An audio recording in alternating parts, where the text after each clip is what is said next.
जब एक शादीशुदा लड़की कभी कभार मायके का नाम सुनती है अपने ससुराल में, तो वह बहुत खुश होती है कि मेरा मायका ऐसा, मेरा मायका वैसा, मैं मायके जाऊंगी या उस दिन मैं मायके जाऊंगी। लेकिन दोस्तों, अगर क्या हो जब कोई लड़की के आगे मायके का नाम ले दिया जाए कि चलो मायके चलते हैं तुम्हारे, उसका पति कहे, तो उस लड़की का मुंह उतर जाए। कुछ ना कुछ तो यहाँ पर गड़बड़ी है, तभी यह बात होती है। तो दोस्तों, यहाँ पर अब क्या होता है, एक लड़की जो कि मायके जाने के नाम पर उदास थी, पर पति उसे ज़बरदस्ती ले जाता है और फिर वहाँ पहुँचने पर 2 लोगों की मौत होती है। अब ना मायका रहा और ना ससुराल रहा। दोस्तों, आखिर क्या होता है इस घटना के अंदर, पूरी जानकारी यहाँ पर लेने वाले हैं। इन घटनाओं से बहुत कुछ हमें सीखने को भी मिलता है दोस्तों, अगर सीखना चाहें तो इस वीडियो को पूरा ज़रूर देखिएगा। दोस्तों, वीडियो के अंत में मैं उन भाइयों के नाम भी लूँगा जो भाई हमारे वीडियोज़ पर कमेंट करते हैं और हमें प्रोत्साहित करते हैं। नमस्कार, मैं हूं सुदेश कुमार और तिरछी बात चैनल में आपका स्वागत है। 29 जून 2022 की बात है। लगेरा फाटा बाड़मेर का एक गांव पड़ता है और बाड़मेर और जो पाकिस्तान का बॉर्डर है वहां पर यह गांव पड़ता है, लगेरा फाटा। उस इलाके में शाम को जब गांव से बाहर कुछ लोग शौच के लिए निकलते हैं, तो दोस्तों गांव के बाहर एक बरगद के पेड़ पर 2 लोगों की लाशें लटकी हुई थी, एक औरत और एक आदमी। अब 2 लाशें लटकी हुई पड़ी थी, तो पुलिस को इन्फॉर्म किया जाता है। पूरे गांव में का जो माहौल था वो थोड़ा बिगड़ जाता है। सभी लोग अचंभे में थे कि आखिर यह मामला हुआ तो हुआ कैसे। पुलिस वहां पर आती है, उन दोनों लाशों को नीचे उतारती है। एक स्त्री और एक पुरुष की लाश थी। उसके बाद दोस्तों उन लाशों को पोस्टमार्टम के लिए भेज दिया जाता है और पुलिस यही सोचती है कि अब कोई ना कोई इनके घर वालों में से आएगा और कार्रवाई के लिए कहेगा, यानी कि अपनी अपील दर्ज करवाएगा, तहरीर देगा। लेकिन दोस्तों, पुलिस के पास कोई भी नहीं आता है कि उनका ना कोई घरवाला आता है कि भाई ये हमारे लोग हैं, इनके खिलाफ आप देखिए क्या हुआ है इनके साथ। तो कोई भी यहाँ पर नहीं आता है। उसके बाद जो पुलिस होती है वह एक हवलदार इनके घर पर भेजती है कि जाओ इन लोगों से कहो कि कोई तहरीर देंगे। हवलदार इनके घर पर जाता है और वहाँ जाकर बताता है कि कोई ना कोई तहरीर दो, जिससे कि हम इस केस के ऊपर छानबीन कर सकें। लेकिन दोस्तों, वह जो घरवाले होते हैं फिर भी यह थाने तहरीर देने के लिए नहीं पहुंचते हैं।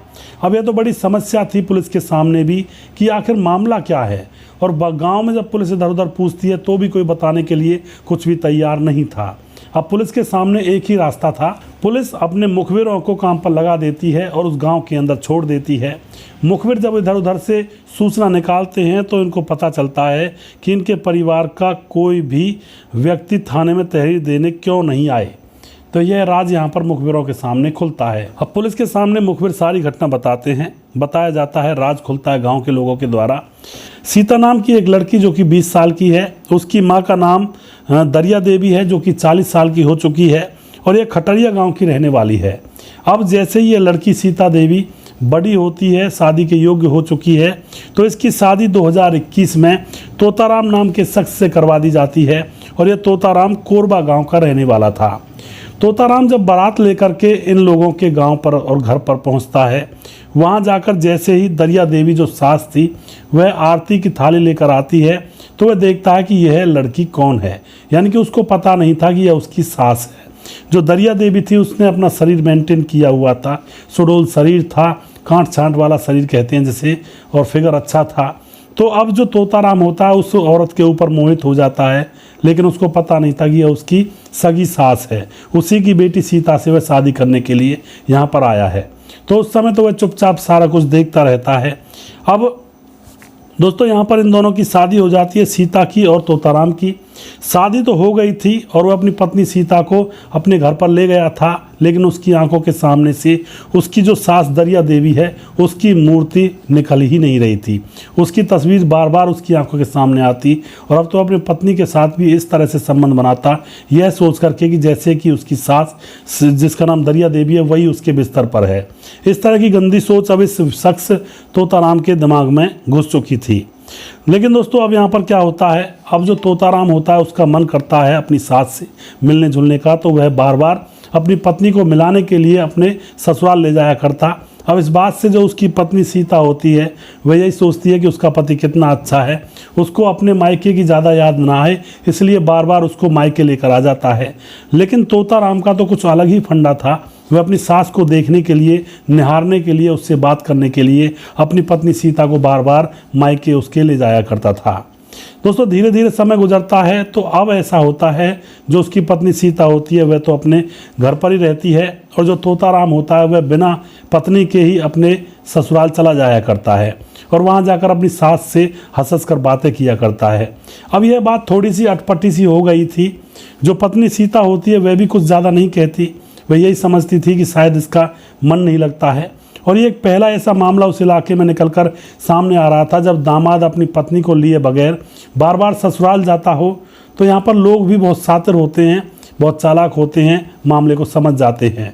इधर जो सीता है उसको कोई अंदेशा भी नहीं था, लेकिन जैसे बार बार तोताराम अपने ससुराल जाता तो अब उसकी सास के ऊपर वह डोरे डालने लगता है, और उसकी सास भी जब उसको बार बार देखती है तो सास भी उसके ऊपर मोहित हो जाती है।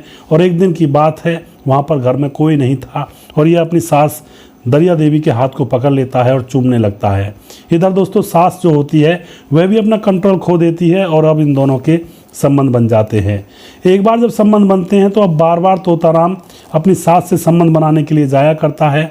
अब जब इतनी बार संबंध बनाने के लिए जाया करता है तो जो आस पड़ोस के लोग हैं उनको शक होता है, और शक ही क्या, यह बात सच्ची थी। उसके बाद दोस्तों अब यहाँ पर जो ये लड़की सीता थी, इसकी भी जो सहेलियाँ उनको भी यह बातें पता लगती हैं। तो धीरे धीरे समय गुजर रहा था, मोहल्ले में बात खुलने लगी थी। अब जो पत्नी सीता है वह अपने घर पर आराम से रह रही थी, लेकिन दोस्तों उड़ते उड़ते सहेलियों के द्वारा उसके पास तक भी बात पहुंच ही जाती है। उसकी सहेलियां कहती हैं कि तुम्हारा पति बार बार तुम्हारी माँ के पास आता है और यहाँ पर पूरे गांव के अंदर यह शोर मचा हुआ है कि तुम्हारे पति और तुम्हारी माँ के बीच में अफेयर है और दोनों संबंध बनाते हैं। लेकिन दोस्तों जो सीता होती है उसको विश्वास नहीं होता है।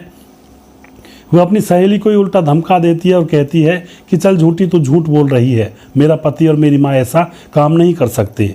लेकिन दोस्तों जो सच था वो तो सच ही था। अब यहाँ पर जो सीता होती है वह भी बार बार इस बात पर गौर करती है। जब वह अपने पति के साथ मायके जाती तो उसकी जो माँ होती है दरिया देवी, वह बहुत ही ज़्यादा खुश दिखा करती।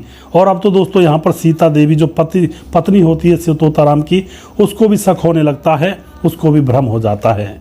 दोस्तों यह वही दिन था जब उसका पति एक दिन तोताराम कह रहा होता है सीता से कि चलो तुम्हारे मायके चलते हैं और वहाँ पर थोड़े दिन घूम कर आएंगे। लेकिन जो सीता होती है वह मायके जाने के नाम पर उसका चेहरा उतर जाता है, क्योंकि उसका पति बार बार उसके मायके जाया करता। कई बार सीता को लेकर जाया करता, कई बार सीता के बगैर उसके मायके चला जाया करता। तो सीता का जो भ्रम था वह पूरा यकीन में बदल जाता है कि उसका पति मानने वाला नहीं है और उसका पति तोताराम और उसकी माँ दरिया देवी के बीच में ज़रूर कोई ना कोई अफेयर है। अब दोस्तों सीता उससे कुछ कहती नहीं है, तोताराम अपने पति से, और कहती है कि ठीक है चलो चलते हैं।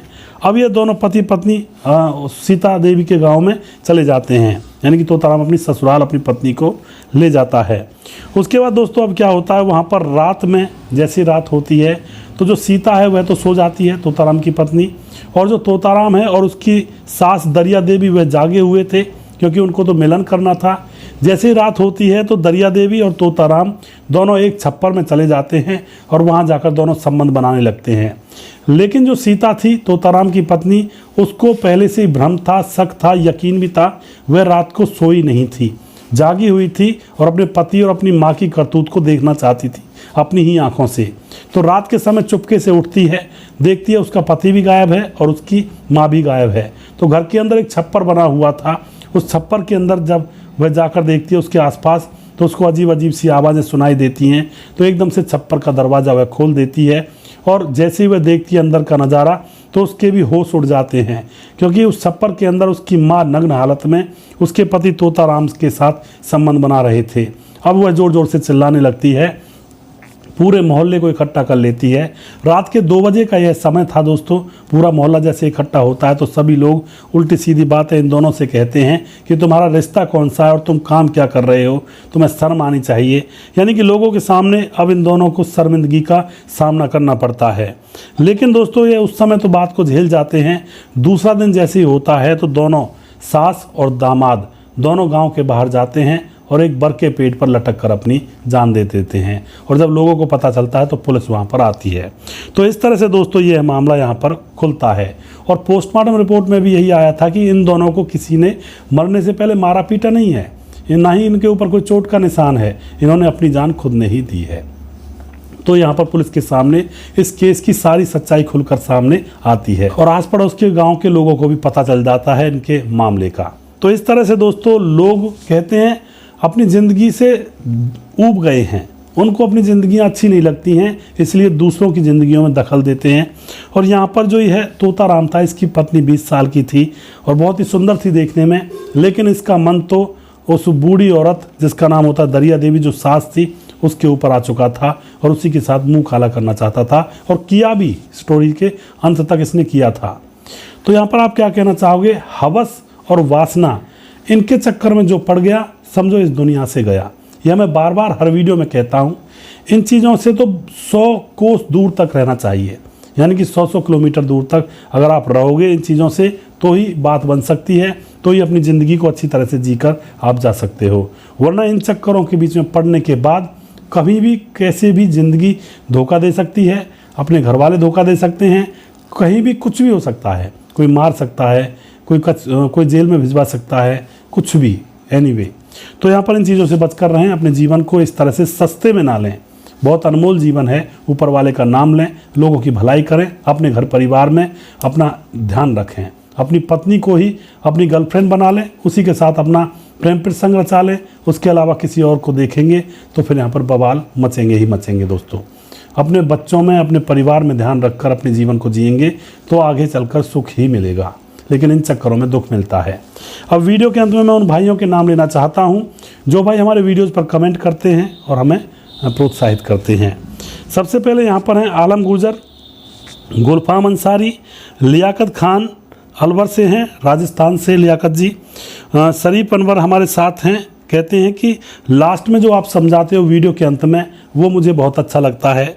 तो शरीफ अनवर जी आपका बहुत बहुत धन्यवाद। कोशिश तो मेरी यही रहती है कि कोई भी समाज के अंदर निर्दोष ना फंसे, या फिर किसी को पता नहीं है कि थोड़ा सा खोट करने पर उसको बड़ी सज़ा मिल सकती है, यानी कि छोटी सी गलती पर बड़ी सज़ा मिल सकती है। तो मेरी कोशिश यही रहती है कि वो लोग इन चीज़ों से समझ जाएं कि छोटी गलती पर बड़ी सज़ा मिल सकती है। क्योंकि दोस्तों आपने देखा होगा कई बार लोग छोटी गलतियां इसलिए कर देते हैं कि इससे कुछ नहीं होगा, किसी को पता भी नहीं चलेगा, लेकिन ऊपर वाले की नज़र से नहीं बच पाते हैं दोस्तों। अंत में उस छोटी सी गलती का बहुत बड़ा अंजाम भुगतना पड़ता है। तो इसलिए मैं बार बार यही कहता हूँ कि छोटी सी गलती भी ना करें जीवन के अंदर, अपने रास्ते पर सही तरह से चलें। उसके बाद हमारे साथ हैं दोस्तों जितेंद्र जी हैं, सानिया खान हमारे साथ हैं, जयप्रकाश सिंह उत्तर प्रदेश हमीरपुर से हैं, कहते हैं आपकी वीडियोस हमें बहुत अच्छी लगती हैं। उसके बाद नितेश पासवान जो कि कहते हैं हम झारखंड से हैं, बहुत बहुत धन्यवाद नितेश जी।